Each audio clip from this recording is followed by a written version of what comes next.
Now that I'm finally admitting high elves are cool, I have to extra admit that Rider of Rohan is very on point with his color scheme in this particular army. I believe this is the Citadel of Dawn? Citadel of Dusk? I'm not 100% sure. But anyway, yeah, triple Swordmaster versus my Cathay definitely makes a lot of sense. Cathay is well known for their armored infantry, and I figured that he was going to be bringing some Swordmasters, which is why I've got plenty of AoE magic damage in this Cathay build.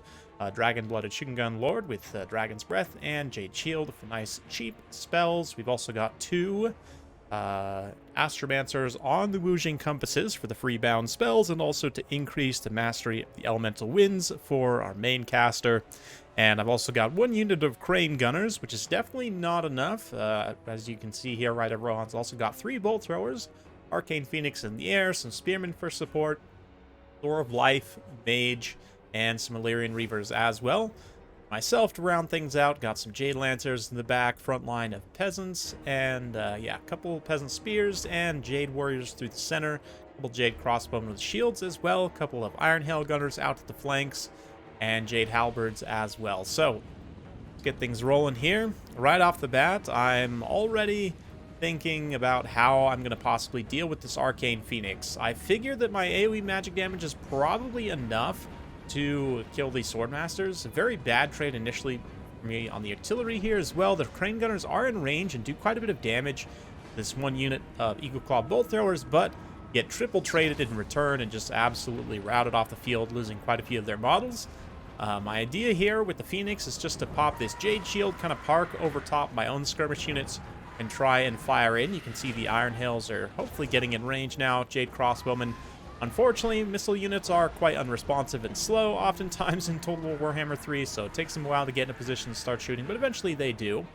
We also are kind of winging around with these Jade Lancers, trying to draw the High Elf Spearmen into bad positions, just generally set up some defensive lines here. Finally, we get a couple of good volleys on the Arcane Phoenix, but I think I'm having some line of sight issues being possibly blocked here as well. You can see the AoE magic damage raining all across the field. Rider of Rohan does manage to pull my Jade Warriors out from this one position here. A really nice Comet ends up doing quite a bit of friendly fire to me. This one also lands on a unit of Spearmen. Definitely would have been better placed on this Swordmaster right here, or maybe on this right here, but hey, it's some damage on something. And speaking of damage, my Shingun Lord just getting beat up pretty badly. Lapse in micro momentarily for me leads to them getting destroyed, and since my Iron Hails were in a relatively dense formation, they're also very vulnerable to the scatter shot, which normally I'm not that big of a fan of, but in a situation like this against a dense infantry formation, they can definitely get a lot of value. You can see those scatter shots raining in hell there on those Jade crossbows, but a lot of AoE magic damage. Rider Rohan's got a little bit of his own here, again dropping on my block of Iron Hails. That Flaming Phoenix Feces just absolutely eviscerates the entire unit. I'm gonna respond with a little bit of dragon magic here. And, of course, the Wujing Compass is also going to drop. This unit of Swordmasters fully surrounded pretty much at this point. Beautiful situation to drop some ice lightning on them. See the Jade Swords fight up close, or the Jade Warriors, rather. Another Comet there on the high ground. Drops on some Swordmasters. Did a significant amount of damage. Another little Thunderbolt there. But with that, the last Thunderbolt finally coming in here. I believe this is the last of my free AoE magic damage, so... Oh, another Comet actually just destroys my frame rate and actually wrecks that unit of Swordmasters pretty considerably. Despite all of that magic damage, though, Swordmasters are still able to come in and do a significant amount to my army. I mean, 167 kills, 170 there, 82 kills there. Let's see this other unit here. Yeah, 103 kills and climbing. Not to mention... them dealing so much damage, and I just don't have the right tools to deal with this build at all. I mean, I don't have anything really at this point that can kill Tyrion. Would have been tough from the outset. Would have really had to use my guns efficiently. Maybe get them trapped on some halberds in the late game. Same thing with the Phoenix. Like, I really didn't have that great of tools for dealing with the Phoenix, to be honest. I will admit I'm not a Cathay expert by any means. Relatively rusty on land battles, but we are going to try and hold out here. A little bit of Jade Shield on the Dragon-Blooded Lord, hold in place for a while. The Arcane Phoenix doesn't have the most armor, so I figure some Jade Warriors maybe can get a little bit of damage in at this point. I've also got my 2 Jade Lancers. Haven't really been highlighting them too much, but they went and shut down all the Bolt Throwers. now coming in the late game quite healthy to try and finish off some of these weakened high elf infantry. A nice charge. A little bit uphill here is going to lessen the impact of that charge, but still enough to break these two units of infantry here. And now we'll kind of follow them and see where they ride off to next. Unfortunately, one of the bolt thrower crews did come back from route, which is potentially a huge problem.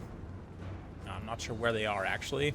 Maybe they came back from route, but yeah, the banner's still there. Not really sure about the crew themselves, but regardless, Jade Warrior is still charging through. Of course, High Elves have great leadership, so they're not going to go down without a fight, and especially this unit of Spearmen here is quite healthy. Even the Swordmaster's high attack and armor-piercing damage means that they will get damage output, and a little bit of Earthblood there, healing the few models that do remain. You can see it's definitely outpacing the damage I'm able to do with my Jade Lancers, so we're going to pull back for another charge. Of course, they're shock cavalry, so I best to use them as such. Try and cycle charge as much as possible. To get my crane gunners back momentarily. They've been contributing a little bit of fire here, but it's not enough to finish off the Arcane Phoenix. Astromancers obviously on the compasses are way too slow to get into support in time, and things are looking like they're falling apart slowly but surely. But we'll keep charging, even if I have literally no hope of killing Tyrion at this point. I mean, maybe there's a small chance, but yeah, even if I were to finish off literally the rest of his army, I don't think I have enough. I mean, maybe if I trap him with my remaining characters here, with the halberds perhaps, but especially with the healing of that life caster still just kind of topping up like the spearmen and Tyrion himself, it's really tough. And not to mention the Phoenix still has a possible rebirth proc, right, from this fiery rebirth here, so yeah, definitely looking pretty grim for me at this point. We'll fast forward through this cleanup phase as I'm going to attempt to use my Jade Lancers to best effect, chase around some of those Lyrian Reavers, maybe get them off the field, but very quickly, I mean, it doesn't take long for this last Astromancer to take damage, and that's going to finish off the balance of power. So very well done. Obviously, Rider of Rohan is a very experienced High Elf main, and I should have expected, you know, this build, to be honest, going against him. He's well known for using both Tyrion and Swordmasters, so I probably should have expected both, but the combination of all of these things actually made it surprisingly difficult to deal with, and I'd kind of have to theory craft a little bit into this, and maybe rethink some of what I did here. I mean, obviously, the Crane Gunners ended up being a big mistake. Maybe it would have been better off to just have the, like a Celestial Dragon Guard instead, or maybe just made more Jade Crossbows. Not really sure there, but overall, I mean, the AoE magic damage, these guys, they're about 1,000 points with no spells on the mount, so they more or less pay for themselves. One of them does, one of them doesn't. Shingen Lord also very cheap up on this mount, but I ended up misusing her pretty badly here. I mean, it's kind of interesting for the High Elves. They are one of the few factions that can really dominate the skies against Cathay. And, I mean, I say few factions, there are quite a few, but in such a way that it makes it tricky to operate the Shingen Lord unless you have really good micro. That being said, you know, on the ground, she's also going to be extremely vulnerable to Tyrion, given his speed and everything else. I almost think you have to go with the Dragon Sibling here in land battles in this matchup. I don't know. Let me know what you guys think about that in the comments down below. I have to do some more testing in this matchup with Rider of Rohan and C, but Dragon Siblings seem to offer a lot of upside. I don't know. I kind of have to retool this whole build, though. And a lot of Cathay's strong units is their mid-tier stuff, so I don't know. Definitely is interesting, though. Swordmasters perform quite well. They all don't quite pay for themselves. One of them does, but it's just tactically doing all the damage to armored infantry. The bolt throwers also finishing off my crane guns, although they didn't quite pay for themselves. Again, tactically super useful. Then obviously Tyrion tanking, and a lot of value on the Arcane Phoenix in terms of finishing off my characters there. And overall, yeah, just awesome high elf build, awesome color scheme, love to see it. So hopefully you guys enjoyed watching that. If you do like this sort of content, be sure to like, subscribe, hit that bell notification button. Every time I upload a new video, you'll be notified. Thanks again. We'll see you next time.